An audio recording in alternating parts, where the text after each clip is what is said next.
There are moments in life when reality becomes so fragile that the line between waking and sleeping dissolves entirely. What we perceive as truth can shift like shadows in candlelight, and what we dismiss as mere nightmares can seep into our daylight hours with terrifying persistence. This is the story of Marcus Chen, a man who discovered that sometimes the most horrifying revelations come not from what we dream, but from what we refuse to see when we're awake. The rain had been falling steadily for 3 days, turning the city streets into rivers of reflected neon and despair. Each drop seemed to carry the weight of unspoken sorrows, washing away the facade of normalcy that daylight provided. Marcus stumbled out of O'Malley's pub at midnight, his vision blurred by the 7 whiskeys he'd consumed in rapid succession.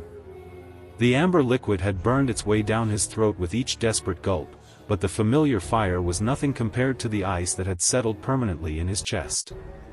The pub's heavy wooden door slammed shut behind him with a finality that echoed through the empty street.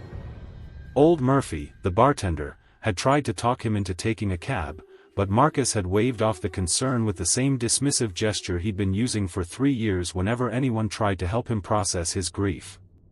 He preferred to walk, especially on nights like this when the alcohol made his thoughts too loud and the silence of his apartment too suffocating. Marcus pulled his coat tighter against the October chill and began the familiar journey home.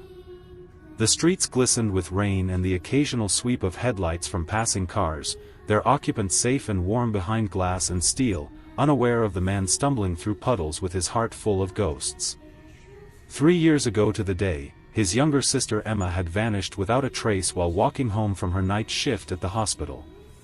She had been 26 years old, a pediatric nurse who spent her days caring for sick children and her nights studying for her master's degree in child psychology. Emma had dreams of opening her own practice, of helping kids who had experienced trauma, and she'd been only 6 months away from graduation when she disappeared. The police had found no leads, no witnesses, nothing but her abandoned car in the hospital parking lot and a single black rose left on the windshield.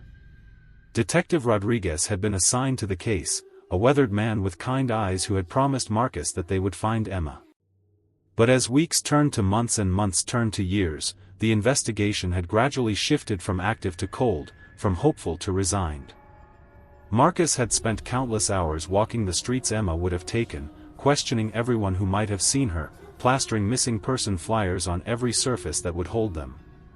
He'd hired a private investigator with money he couldn't afford to spend, followed up on every tip and supposed sighting, no matter how far-fetched. But Emma had simply vanished, as if she'd never existed at all. The guilt consumed him because he should have picked her up that night. Emma had called him around 10:30, mentioning that her car was making strange noises and asking if he could give her a ride home after her shift ended at midnight. But Marcus had been out with friends, already 3 drinks deep into what was supposed to be a casual evening, and he'd told her he'd had too much to drink to drive safely. He'd suggested she call a taxi or ask one of her co-workers for a ride. It was the last conversation they'd ever had, and it replayed in his mind every single day, a broken record of regret and what-ifs. If he'd stayed sober that night, if he'd gone to pick her up anyway, if he'd insisted she wait inside the hospital until her ride arrived. The variations were endless, but they all led to the same devastating conclusion: Emma would still be alive if he'd made different choices. As he weaved through the empty streets, his footsteps echoing off wet pavement like a metronome marking time until some inevitable conclusion, Marcus became aware of other sounds behind him. At first, he dismissed them as the usual city noises, the urban symphony of distant traffic, settling buildings, and the whisper of wind through alleyways. But as he turned onto Elm Street, passing beneath the flickering streetlight that had been broken for months, the sounds became more distinct and purposeful. Footsteps. Multiple sets of them, moving in perfect synchronization like a military unit or a pack of predators stalking their prey. The rhythm was wrong, too measured and deliberate for casual pedestrians. Marcus had grown up in the city and knew the natural cadence of people walking late at night, the hurried shuffle of workers heading home, the uneven gait of other drunks making their way to whatever shelter awaited them. This was different. This was intentional. He glanced over his shoulder and saw them for the first time. 3 figures dressed in dark clothing, each wearing a different mask. The first wore a porcelain doll's face, cracked down the middle with a spider web of fractures that seemed to spread even as he watched. The cracks pulsed with a dark, wet substance that might have been blood or something far worse. The doll's painted features were those of a child, but they had been twisted into an expression of malevolent glee, with rosy cheeks that looked more like infection than innocence and lips curved in a smile that promised unspeakable things. The second sported a grotesque carnival mask with a painted smile that stretched impossibly wide, far beyond what any human mouth could accommodate. The colors were garish and faded, as if the mask had been left in the sun for decades, and there were stains around the eye holes that looked suspiciously like dried tears. Or blood. The smile was painted in bright red that had cracked and peeled, giving it a diseased appearance that made Marcus's stomach lurch. The third figure wore what appeared to be a vintage plague doctor's mask, complete with the elongated beak that seemed to point directly at Marcus like an accusation made manifest. The leather was black and worn, cracked with age, and there were symbols carved into the beak that Marcus couldn't quite make out in the dim streetlight.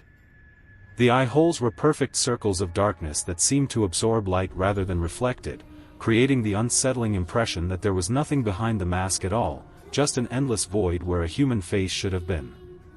Marcus quickened his pace, his heart beginning to pound against his ribs like a caged animal desperate for escape. The alcohol in his system, which had provided blessed numbness just moments before, now made his movements clumsy and unpredictable. His depth perception was skewed, making the wet pavement seem to shift and writhe beneath his feet like a living thing. He nearly tripped over a loose piece of sidewalk, catching himself on a lamppost just in time to avoid falling face first into the street. When he looked back again, fighting to focus his vision through the haze of whiskey and fear, the figures had closed the distance between them with impossible speed. They moved with an unnatural fluidity that defied the laws of physics, as if they were gliding rather than walking, their feet never quite seeming to make contact with the ground. The plague doctor's mask bobbed rhythmically, hypnotically, while the carnival mask's painted smile seemed to grow wider with each step. There was something else wrong with their movement, something that made Marcus's primitive brain scream warnings that his rational mind couldn't quite process. They moved as one organism, 3 parts of a single malevolent entity, their steps perfectly synchronized in a way that no group of individual humans could achieve. It was like watching a flock of birds wheeling through the sky, operating on some shared consciousness that allowed them to turn and dive as a single unit. Panic set in as Marcus broke into a run, his leather dress shoes slipping treacherously on the wet pavement with each desperate stride. His breathing became ragged and painful, the cold October air burning his lungs as he gasped for oxygen. The familiar streets of his neighborhood seemed to stretch and distort around him, becoming a maze of shadows and false promises. He could hear them behind him, their footsteps now matching his frantic rhythm with metronomic precision, never falling behind no matter how fast he pushed himself. The plague doctor's mask seemed to bob up and down in his peripheral vision like a nightmare metronome, keeping time to some hellish symphony only they could hear. He could swear he heard muffled laughter coming from beneath the carnival mask, a sound that started as childlike giggling but gradually deepened into something that belonged in the throat of a predator. The porcelain doll's cracked face appeared and disappeared at the edge of his vision, sometimes closer than should have been possible, sometimes farther away than the laws of perspective would allow. Marcus's chest burned with exertion and terror, his heart hammering so hard he was afraid it might burst. Sweat mixed with rain on his face, stinging his eyes and making it even harder to see where he was going. His expensive leather shoes, so appropriate for boardroom meetings and client dinners, were worse than useless on the slick streets, and he nearly fell twice as he rounded corners at dangerous speeds. Marcus turned onto Fifth Avenue, hoping to find refuge in one of the all-night diners or convenience stores, but every window he passed was dark. The entire city seemed to have been abandoned, leaving him alone with his pursuers. He pounded on the door of Mel's Diner, a place that had never closed in the 15 years he'd lived in the neighborhood, but the interior was pitch black. The sound of footsteps grew closer. He ran to the next block, his lungs burning and his legs beginning to give out. The streetlights flickered intermittently, casting dancing shadows that made it impossible to tell how close his pursuers were. Marcus ducked into an alley between two apartment buildings, pressing himself against the brick wall and trying to control his breathing. For a moment, there was silence. Then he heard the scrape of metal against concrete, and he realized one of them was dragging something along the ground. The sound was rhythmic, deliberate, like a blade being sharpened against stone. Marcus closed his eyes and tried to convince himself this was all a drunken hallucination, but when he opened them, the porcelain doll face was inches from his own. The mask was even more terrifying up close. The cracks in the porcelain revealed glimpses of something dark and wet underneath, and the painted eyes seemed to follow his every movement. Marcus could smell something sweet and cloying, like flowers left too long in stagnant water. He bolted from the alley and ran toward the main street, hoping to flag down a passing car or find a police station. But the streets remained empty, and every building he passed seemed to mock him with its darkened windows. The three figures followed relentlessly, never seeming to tire or slow down. Marcus's vision began to blur, whether from exhaustion or alcohol, he couldn't tell. The world around him started to take on a dreamlike quality, with colors bleeding into each other and sounds becoming muffled and distant. The pursuit continued for what felt like hours, through streets that seemed to stretch endlessly and past landmarks that appeared and disappeared like mirages. He found himself in a part of the city he didn't recognize, where the buildings leaned inward at impossible angles and the streetlights cast shadows that defied the laws of physics. The three masked figures were always there, just at the edge of his vision, maintaining their terrifying patience. Marcus stumbled and fell, scraping his palms on the rough asphalt. When he looked up, expecting to see his tormentors closing in for the kill, he saw nothing but empty street. The silence was complete, broken only by the sound of his own labored breathing and the distant rumble of thunder. He lay there for several minutes, waiting for his heart rate to return to normal. Slowly, carefully, he got to his feet and looked around. The familiar landmarks of his neighborhood had returned. He was only 3 blocks from his apartment, and the comforting glow of the corner market's neon sign beckoned him home. Marcus walked the remaining distance in a daze, constantly looking over his shoulder but seeing nothing unusual. By the time he reached his building, he had almost convinced himself that the entire experience had been an alcohol-induced nightmare. He climbed the stairs to his 3rd-floor apartment, his keys shaking in his hand as he unlocked the door. Inside, everything was exactly as he had left it. The television was still tuned to the late-night news, the coffee mug he'd used that morning sat unwashed in the sink, and his work clothes were laid out on the bedroom chair. Marcus collapsed onto his couch without bothering to change out of his wet clothes. He closed his eyes and tried to make sense of what had happened. The memories of the chase felt real enough, but the details were already beginning to fade like a half-remembered dream. The faces of the masks seemed less distinct, and he could no longer recall exactly how long the pursuit had lasted or which streets he had run through. The alcohol in his system finally overwhelmed his consciousness, and Marcus fell into a deep, dreamless sleep. When he woke, sunlight was streaming through his apartment windows, and his phone was buzzing insistently on the coffee table. The display showed 7 missed calls from his boss and a text message asking where he was. Marcus squinted at the clock and realized it was already 10:30 in the morning. He showered quickly, trying to wash away the lingering unease from the night before. In the clear light of day, the entire experience seemed absurd. Masked figures chasing him through empty streets?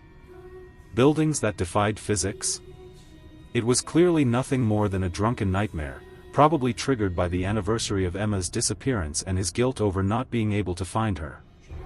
Marcus dressed in his usual work attire and grabbed a quick breakfast before heading out to catch the bus. The morning was crisp and clear, with no trace of the previous night's rain. People filled the sidewalks, going about their daily routines, and the city hummed with its usual energy. He was halfway to the bus stop when he saw them. 3 figures standing across the street, perfectly still among the moving crowd. The porcelain doll mask caught the morning sunlight, its cracks seeming to pulse with dark energy. The carnival mask's painted smile appeared even more grotesque in daylight, and the plague doctor's beak pointed directly at Marcus with unmistakable intent. Marcus froze, his briefcase slipping from suddenly nerveless fingers. The sounds of the city faded to a distant murmur as he stared at the impossible sight.